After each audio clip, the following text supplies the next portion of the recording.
Hi, I'm Kalilah Reynolds and welcome to Taking Stock. We're bringing you all the latest business news and telling you how it will affect you and your money. But before we get started, head over to my website, KalilahReynolds.com/newsletter to get my newsletter straight to your inbox twice a week. You can click the link up here or in the description box below. Now come on, let's get this money. First up, we're taking a look at the local cannabis industry. The legal industry, that is, and why accreditation is so important. We're talking to CEO of the Jamaica National Agency for Accreditation, JANAAC, Sharonmae Shirley, and Chairman of the Cannabis Licensing Authority, LeVaughn Flynn. We need to start seeing the cannabis industry as an economic enabler. And the analysts weigh in on the latest market developments. Lasco Manufacturing is reporting a 41% increase in net profit. When you factor in situations like schools were closed, the hospitality industry weren't doing so well, there's no events going on now. So I think as the restrictions continues to lighten up and these things come back on stream, the company has the capacity to further improve their revenue, and then the bottom line is fall in place. And Kingston Properties takes out a $700 million bridge loan to continue expanding its portfolio. They have some exposure already, but they're expanding that space based on expectations for opening up in logistics. And so it's really just to fuel their expansion. We'll discuss. But first, here's What's Hot, brought to you by Jamaica Money Market Brokers, your best interest at heart. WePay Caribbean has signed an agreement with remittance payment giant Ria Financial Services, expanding the WePay network into over 150 countries. Ria Financial is the second largest remittance company in the world after Western Union. The agreement takes effect July 1. However, WePay CEO Aldwin Wayne told Kalilah Reynolds Media that for the time being, it's only effective in Trinidad and Tobago. The deal will allow someone in New York, London, or almost anywhere in the world to access WePay's network. According to Wayne, a family member in the US could go into Walmart and send money directly into a bank account in the Caribbean. The partnership also solves a problem for people in the gig economy, such as freelancers on websites such as Fiverr and Upwork, as well as small exporters. They can now get paid for their work directly into their Caribbean bank accounts.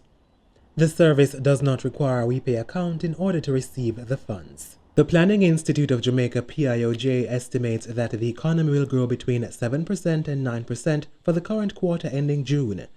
Director General Dr. Wayne Henry says this outlook is based on the start of the recovery process relative to the low output levels recorded in the corresponding period of 2020. It's also based on the expectation that more jobs will come on stream.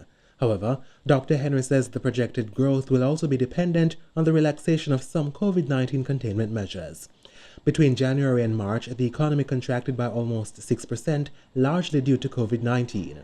For the period, the goods-producing industries increased by 3%, while the services industries declined by 8%. Construction was the top-performing goods-producing industry, growing 12%. Mining and quarrying also recorded a 6% increase. Only the producers of government services subsector recorded growth in the services industries. For the 2021-22 fiscal year, growth is expected to reach as high as 8%. The resumption of entertainment events in Jamaica is expected very soon. Prime Minister Andrew Holness says the government will again meet with stakeholders to try and outline a plan to reopen the sector, which has been closed for over a year. Meanwhile, last week, the Prime Minister also announced new curfew times and other revised measures to manage the pandemic. Beaches and rivers are open again, and the numbers permitted to congregate for church services and weddings have been increased. The stay-at-home measure for persons over 60 remains in place. However, fully vaccinated persons are now exempt from this. The quarantine period for fully vaccinated persons has also been reduced from 14 to 8 days. Sandals Resorts says it's not worried about the entry of Marriott hotels into the all-inclusive space. Marriott added 19 all-inclusive Caribbean resorts to its portfolio earlier this year, putting the company on track to be one of the largest global operators in the sector. However, they're not being viewed by Sandals as competition. Executive Chairman Adam Stewart told travel media company Skift that Sandals continues to do things differently. Sandals currently operates 20 resorts and 3 villas across 5 brands in 7 countries. They recently announced plans to add 3 new resorts in Jamaica. According to Stewart, Sandals owns enough land across the Caribbean to comfortably double its size. Norwegian Cruise Line has cancelled plans to homeport a vessel in Montego Bay.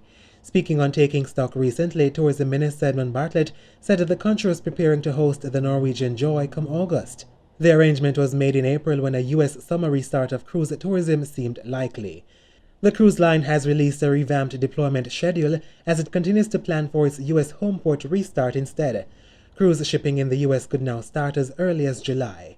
The Norwegian Joy Jamaican homeporting itineraries included 7-day packages sailing out of Montego Bay, operating at 50% capacity. It was one of 2 cruise lines proposing itineraries to homeport in Montego Bay. Viking is the other. MPC Caribbean Clean Energy has purchased a 33.4 megawatt solar park, Monte Plata, in the Dominican Republic. The purchase was made on June 1 and is expected to be completed by September. Earlier this year, the company bought another solar park in El Salvador. MPC Caribbean Clean Energy says the Monte Plata Solar Park will help to prevent an estimated 1.7 million tons of carbon dioxide emissions throughout its lifetime. Caribbean Foods Limited CFL has entered the beverage market with Fosca oat milk. The plant-based milk is being produced by an overseas manufacturer. However, Managing Director Christopher Ramson told the Financial Gleaner that the company intends to eventually bring production of the oat milk to Jamaica under contract with a third party. The 1-liter Fosca oat milk costs just under $600. It's competing with popular almond milks, soy milks, and other alternatives to dairy products on the market. The cost of the investment has not been made public. Tech giants like Amazon and Google are among a list of multinational companies being targeted to pay more taxes. This follows a historic deal announced on Saturday from the G7 group of advanced economies. Finance ministers meeting in London agreed to battle tax avoidance by making companies pay more in the countries where they do business. They also agreed in principle to a global minimum corporate tax rate of 15% to avoid countries undercutting each other. The deal could see billions of dollars flow to governments to pay off debts incurred during the pandemic. The agreement will be discussed in detail at a meeting of G20 finance ministers in July in Venice. What's Hot was brought to you by Jamaica Money Market Brokers, your best interest at heart. When we come back, we speak accreditation for Jamaica's cannabis industry.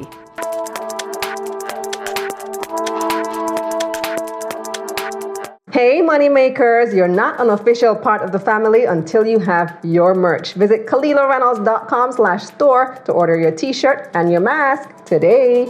Let's get this money. This segment of Taking Stock is brought to you by Bulwark Insurance Agency. Insurance made easy. Welcome back to Taking Stock. Cannabis is a multi-billion-dollar industry worldwide. No surprise, right? Because it's taken root in healthcare, pharmaceuticals, consumer goods, and agriculture.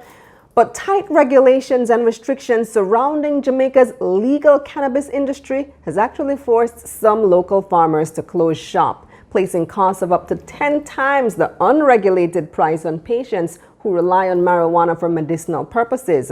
Joining us now to discuss, we have CEO of the Jamaica National Agency for Accreditation, JANAAC, Sharonmae Shirley, and Chairman of the Cannabis Licensing Authority, LeVaughn Flynn. Sharonmae and LeVaughn, welcome to the show. Thanks for having us. Thanks for having us. Yes, so cannabis is always a really interesting topic to talk about, especially these past 5 years or so since we've had this new regime and we have the licensing in place and so on. But the reason we're talking about it today is in the context of World Accreditation Day, which is tomorrow, June 9, or depending on when you're watching this video, right? So Sharonmae, you're in charge of JANAAC, which deals with accreditation. Tell me what the importance of accreditation is in the context of cannabis. What does one have to do with the other? Okay, let me first tell you what accreditation is. So accreditation is the process by which an authorized organization like the Jamaica National Agency for Accreditation gives formal recognition that a conformity assessment body, and this could be a laboratory, an inspection body, or a certification body, is technically competent to carry out specific tasks within its scope of accreditation.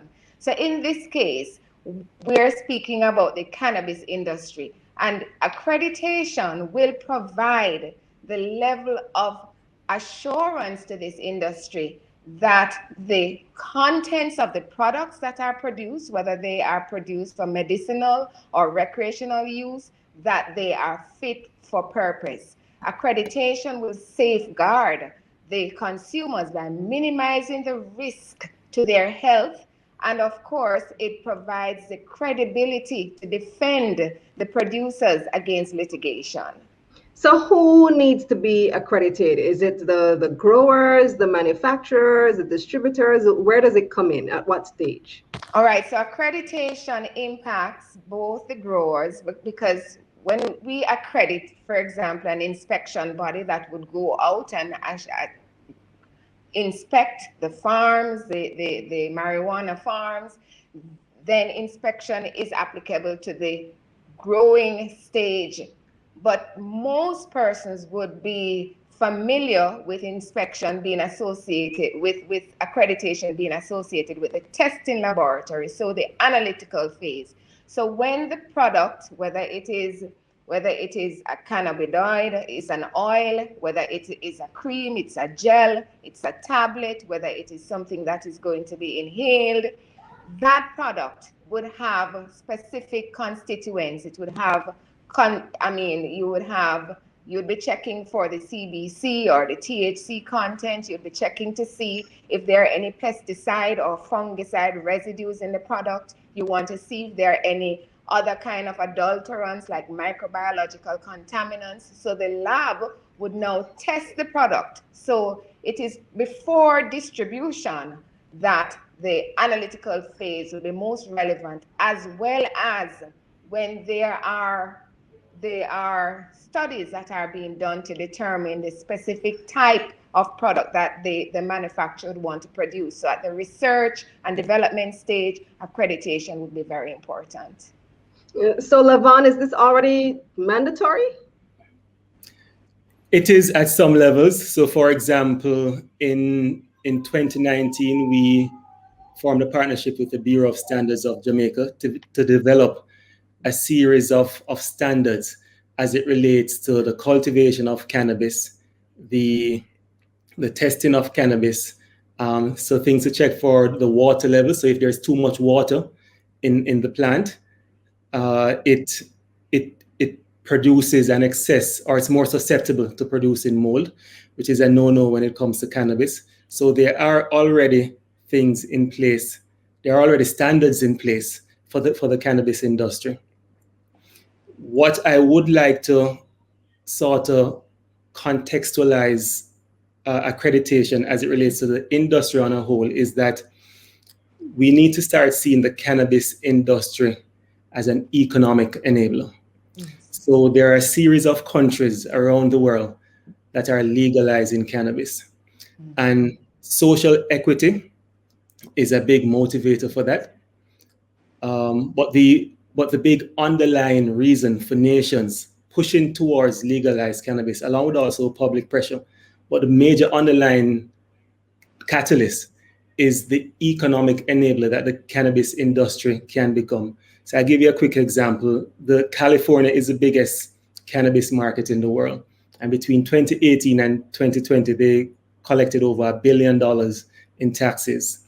New York is making a push to legalize cannabis as well. And it is expected to be one of the top markets in the world as well. And they're expecting around $350 million in revenue once that market is established. So the question we have to ask ourselves in Jamaica is, what piece of that pie do we want? Over the next 3 to 5 years, the global industry will be valued anywhere between $42 billion. So that's a huge pie. And even if Jamaica has a very small part of that, it can have a tremendous impact, not only on our economy, or public health as well. Remember, it's medicine. So that's very important as well. We need to give patients the option for having plant-based medicine. And it has been proven that cannabis can replace a lot of these opioids that are used for anxiety and stress and so on. So accreditation is important because it strengthens the reputation of the industry, particularly for export purposes, and especially for Europe. And it also helps to build the confidence in the local market, because I believe the local market in Jamaica is still untapped. And so there is a huge opportunity for the growth of the industry, and accreditation forms part of that foundation. You gave some data. Before we come back to you, Sharonmae, LeVaughn gave some data and some numbers of earnings in New York and some other places. What are the earnings from the legal cannabis industry in Jamaica, let's say in the past year? Unfortunately, we don't have that figures to share, but it is something the board is focusing on in terms of being able to speak of the industry in more quantifiable terms. I think that's needed because it will help. Definitely. We need to know what we're dealing with. If you're going to make a case that it can be or is a very important part of the economy, then what's the data? What are the numbers? Yes, and that is a focus for the new board that was installed in February. I also had a conversation with someone from the private sector organization of Jamaica on their economic committee, and they're also interested in working with us to get a really fulsome understanding of what those numbers are and what the true potential is. You wanted to add something, Sharonmae? Yes, I wanted to share that as LeVaughn said, trade is built on trust. And in the global marketplace, there is a manifest need to build trust and confidence. Accreditation has been used increasingly worldwide to build confidence in the goods and services traded. So within the cannabis industry, we believe that if the growers, if the manufacturers use accredited institutions, whether they are inspection bodies or they are laboratories, to attest to the quality of the product that they have produced, this will redound to the benefit of the industry and certainly support the exportation of the cannabis products that are manufactured, as well as LeVaughn just mentioned, the increase in the domestic trade in the local market. So the confidence that is built, that is provided, assured by accreditation is important for the sector.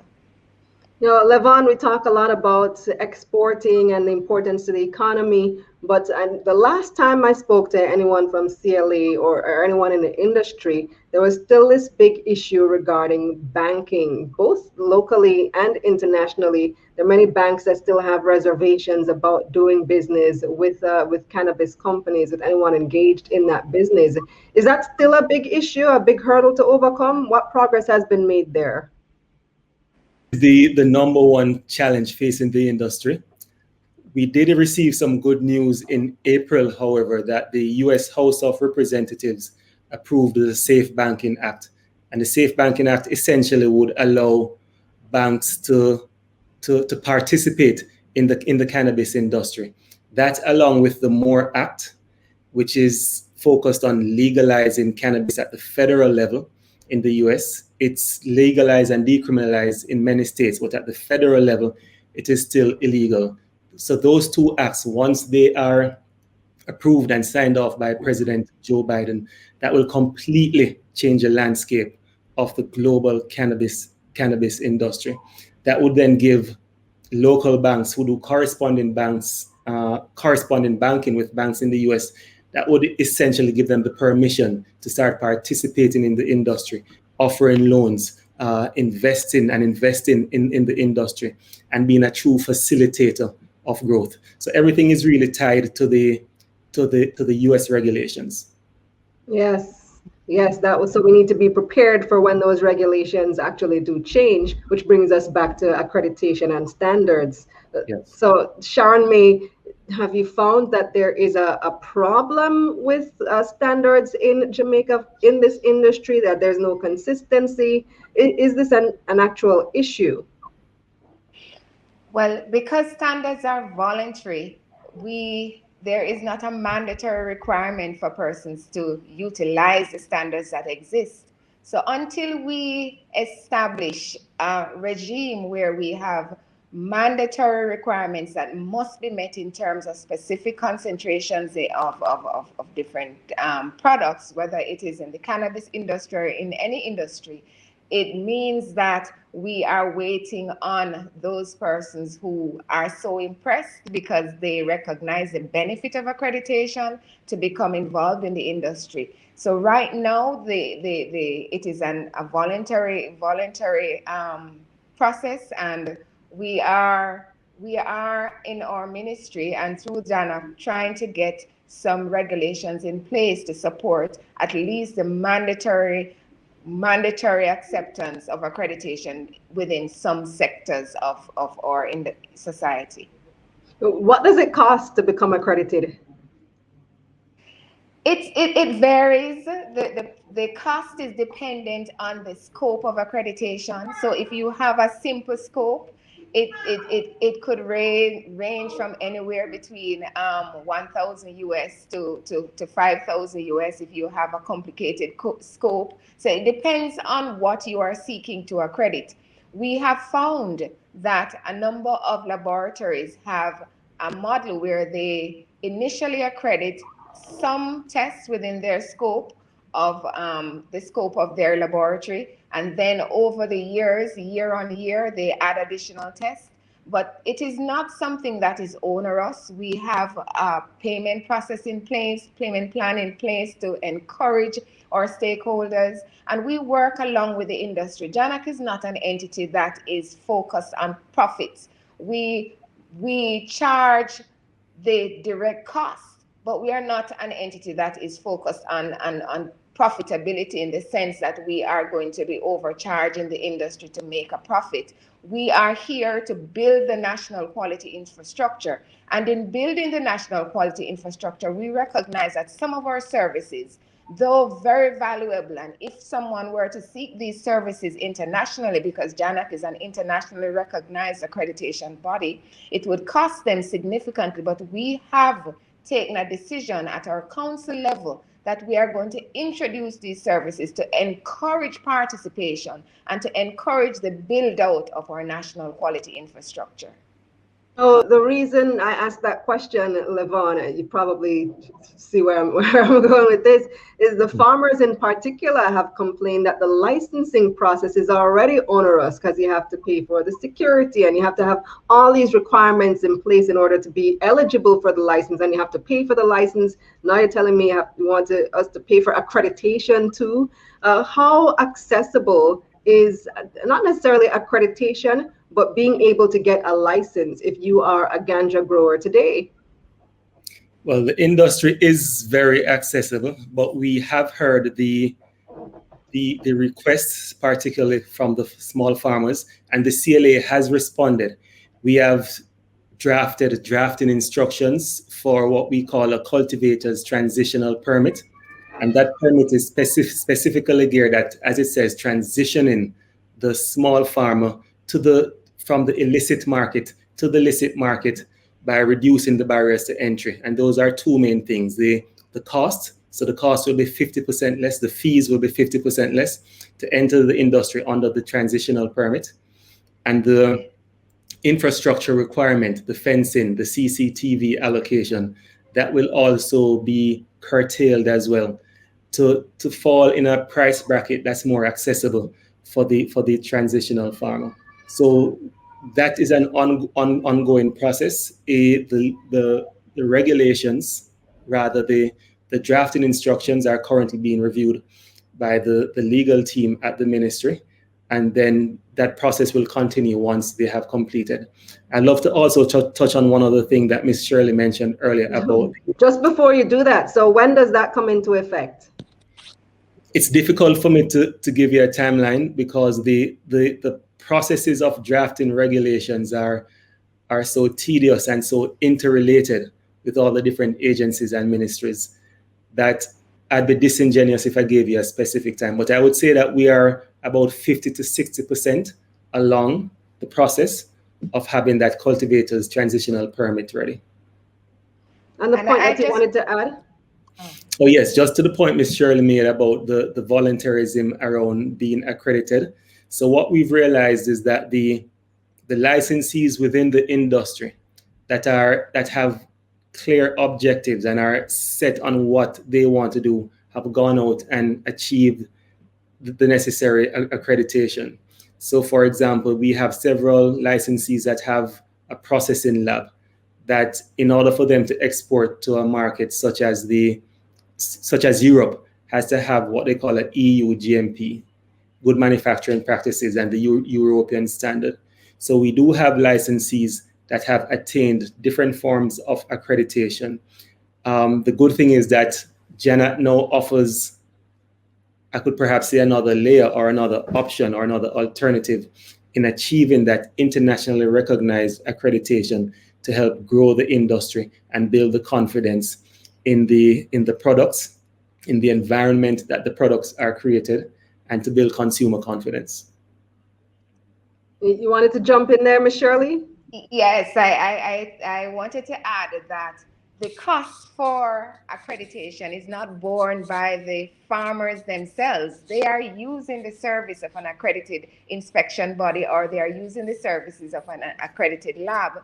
And the testing labs that have already been accredited. For example, you mentioned, LeVaughn, that you have an arrangement with the Bureau of Standards. The Bureau of Standards lab is already accredited by JANAAC. So these entities would be tapping into a resource that is already present. So the cost would not be theirs. I see. That's an important point indeed. Yes. So LeVaughn, give us an update on where we are in the licensing process now. I know we hear from the CLA from time to time about how many have been licensed in various categories. How many licensed growers and manufacturers do we have now? So as of April, we have issued 80 licenses, and that's across cultivation, retail, transport, research and development, and processing. Yes, so we have five licenses, and so we've issued just about 80 licenses since the authority has been established.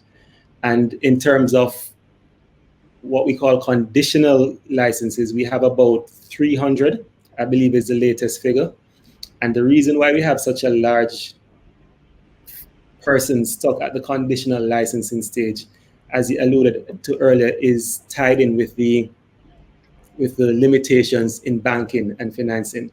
Because after they've submitted their initial application and they've met the necessary requirements, we offer a conditional license, and they now have to go and build out the facility, and that's where a lot of them get stuck, because they can't acquire the capital that's needed in order to build out their facility and then move on to the next stage, the license being granted to them. So for most of those who are licensed growers, are these people who've come from the illicit trade, or they started from scratch? I can't say what their background is. Maybe I shouldn't ask that question for you. Yeah. Not that I can't say, it's more like I don't know.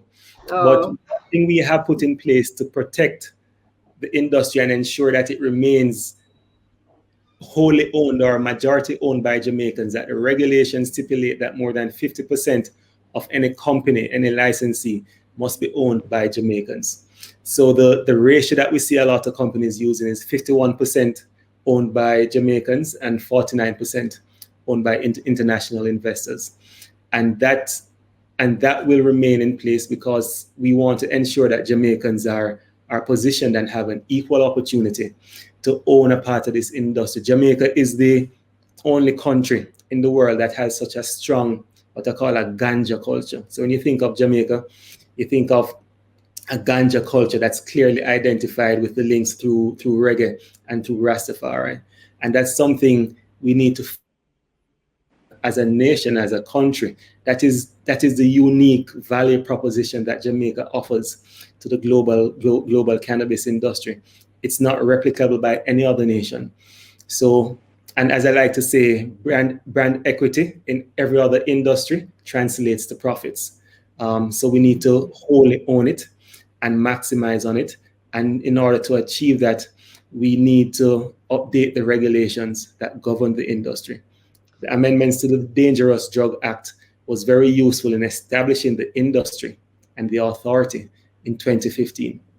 We definitely have a very strong brand when it comes to ganja, but I feel like we've fallen behind so many competitors who have invested in the research and development, for example, and have, been faster with the changes to their laws, that we're now struggling to catch up?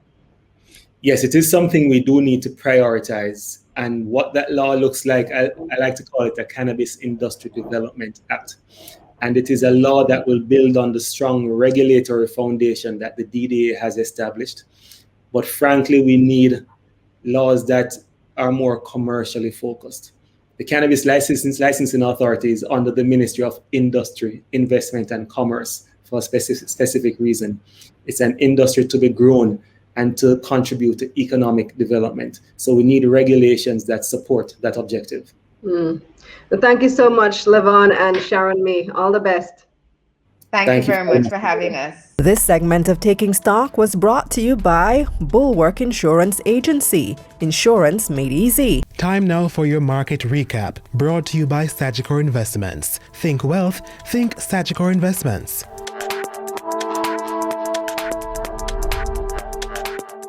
The Jamaica Stock Exchange advanced, with the combined index gaining 0.5%. 107 stocks traded across both the main and junior markets of the JSE for the week ending Friday, June 4, 2021. 57 advanced, 44 declined, and 6 stayed the same. 106 million shares changed hands on the Jamaican dollar market, totaling $1.3 billion. Wicked and Windfarm ordinary shares traded the most, taking up 11% of market volume. The stock lost 2 cents to open the week at 63 cents. Fesco traded at the second highest, with people buying and selling nearly 12 million shares in the company. The stock's price remained the same to open this new week at $1.05. And Sterling Investments rounded out the most traded, taking up 11% of market volume. The stock gained 3 cents to close last week at $3.06. Now let's see who had the biggest gains. Main Event Entertainment Group rose nearly 21% to close last week at $5.28. JMMB Group's 7.15% cumulative redeemable preference shares stock came in second for last week's biggest gains, rising 15%. The stock opens this new week at $3.25. And rounding off the biggest gains, CAC 2000 9.5% cumulative redeemable preference shares stock advanced 15% to open this week at $1.15. On the losing side now, Productive Business Solutions USD ordinary shares stock fell to close last week at 80 cents. T-Tex stock fell nearly 19% last week, down to $5.07. And rounding off the biggest losers, Berger Paints Jamaica, which lost 15% to open this week at $13.91. Market recap was brought to you by Sagicor Investments. Think wealth, think Sagicor Investments. This segment of Taking Stock, The Analysts, is brought to you by Ideal Portfolio Services. Welcome back to Taking Stock. I've got a team of analysts to examine the week in business. I'm joined by Senior Wealth Advisor at Ideal Portfolio Services, Oric Angus, and we also have this week Research and Strategy Analyst at Sagicor Investments, Jodianne Aris. Welcome back, Jodianne and Oric. Always good to have you. Hi, Kalilah. Thank you. All right. Hi. Well, I see the Lascos have dropped some results, at least the manufacturing and distribution arms have. What are the highlights, Oric? Yes, so last time, in light of the pandemic and the lockdown restrictions, have delivered some impressive results for the last financial year. Even though revenue were moderately increased by 4%, from 7.89 billion to 8.2 billion in 2021. The bottom line has grown tremendously, and that is as a result of a lot of cost-cutting measures that was put in place throughout the year. Some big examples of that is that the company administrative expenses and other costs fell by 13% thereabout. Selling and promotional expenses fell by 52.9%. That's approximately 53. And what's more importantly, the company has been trying to cut their debt. So the finance cost dipped by 37% from 94 million to 59.9 million. So the company has really been trying to manage their costs in the midst of the pandemic, and as a result of that, the bottom line has grown tremendously well. net profit came in at about 41%, which was $1.3 billion. So overall, many of these improvements was also as a result of operational efficiencies. The company diversified product mix. What is also a big takeaway from the financials was the cash that Blossom is holding right now. On the balance sheet, we see where total asset has increased by 11%, and that is mainly due to the increase in their cash, which is around $1.86 billion on the books. And that is even more than the debt that the company is currently carrying right now, which is around $820 million. So the company has really been trying to be a little bit more conservative with their costs in the midst of the pandemic. At the end of the day, they are trying to grow the bottom line as well. What is also, I think that the revenue margins, though, has the capacity to grow even further, because when you factor in situations like schools were closed, the hospitality industry weren't doing so well, there is no events going on now. So I think as the restrictions continues to lighten up and these things come back on stream, the company has the capacity to further improve their revenue, and then the bottom line fall in place. And that was probably the reason why they made those adjustments in spending to begin with, anticipating that they wouldn't have much of an increase in revenues because of the situation. They set out to cut their bottom line.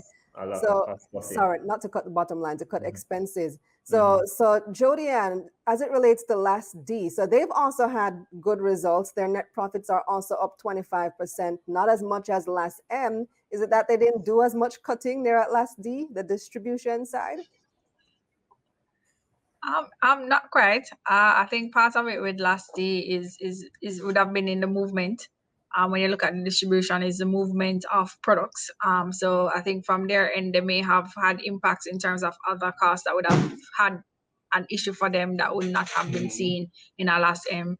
I know Last M has actually been working on their expansion leading into COVID-19. So prior to, they were doing quite a bit in terms of their expansion and improving efficiencies. So it's really that they were able to reap those gains because they would have done work prior to a crisis period like COVID.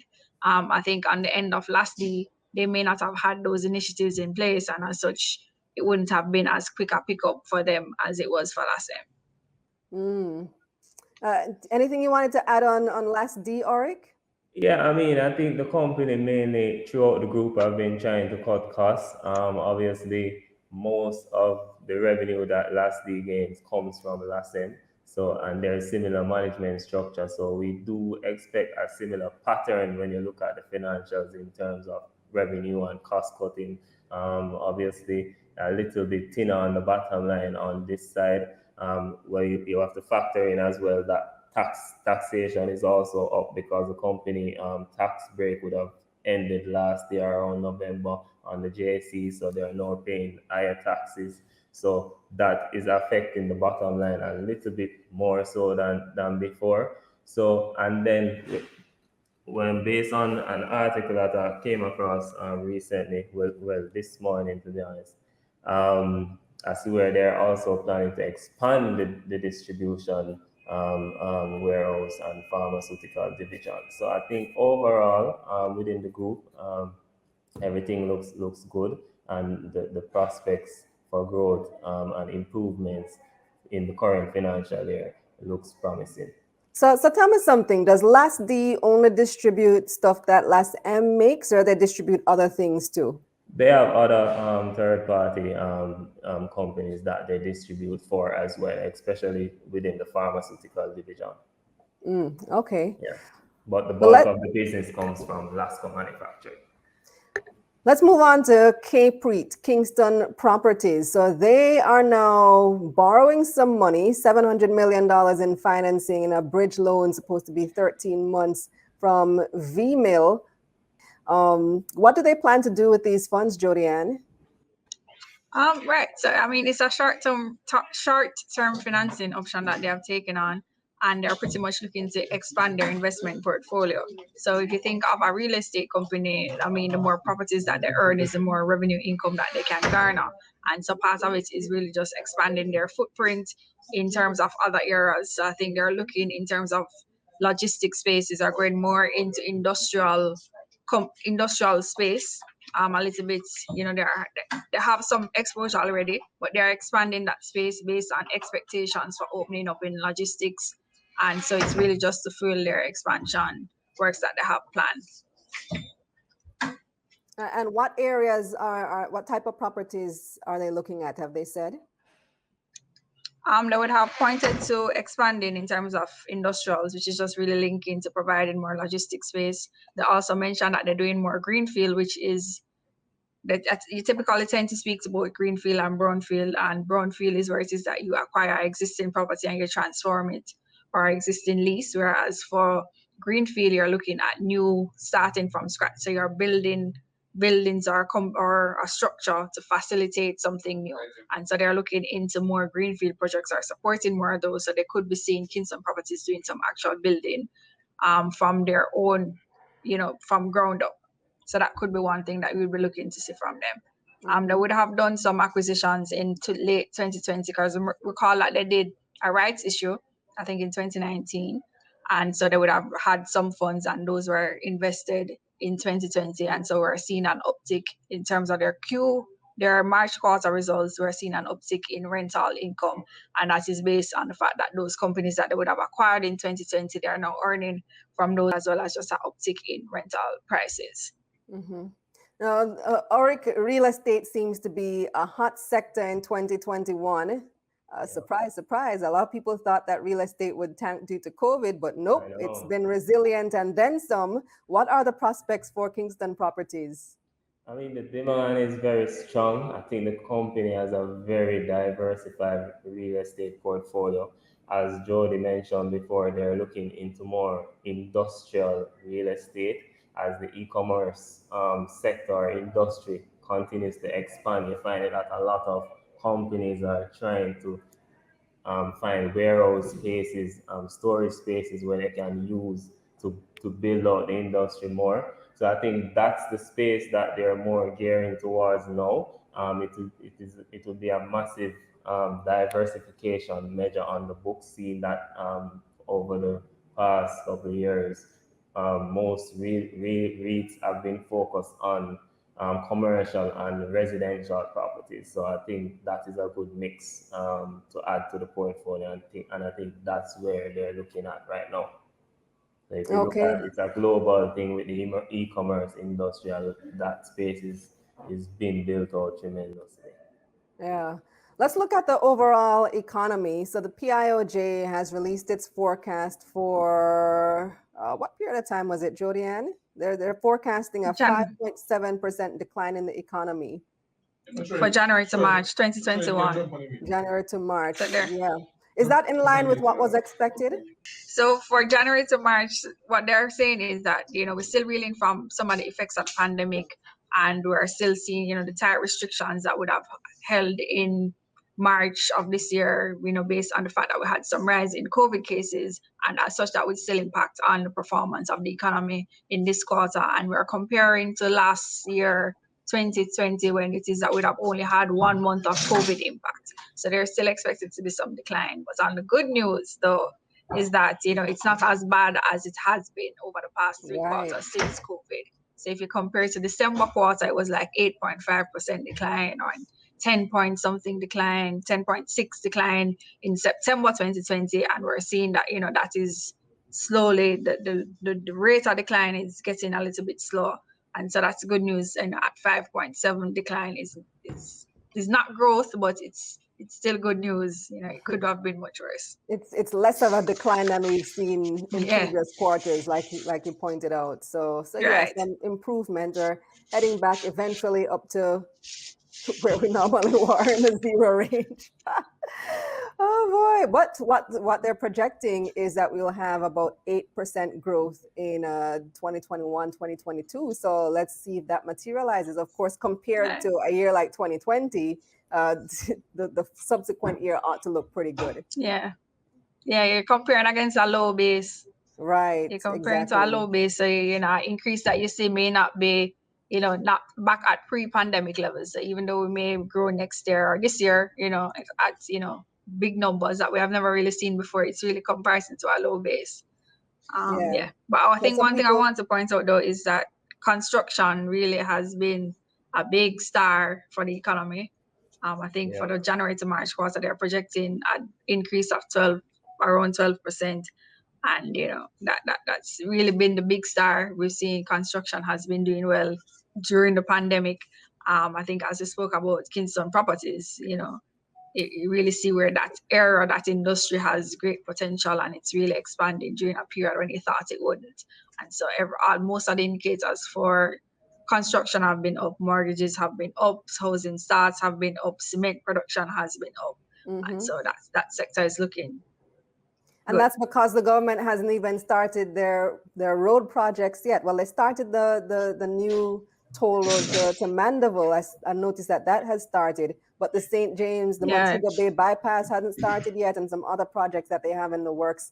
So when those start, then the numbers for construction will really be up, huh? Yep. Yeah. All right. Well, thank you so much for your insights again this week. Greatly appreciated. This segment of Taking Stock with the Analysts was brought to you by Ideal Portfolio Services.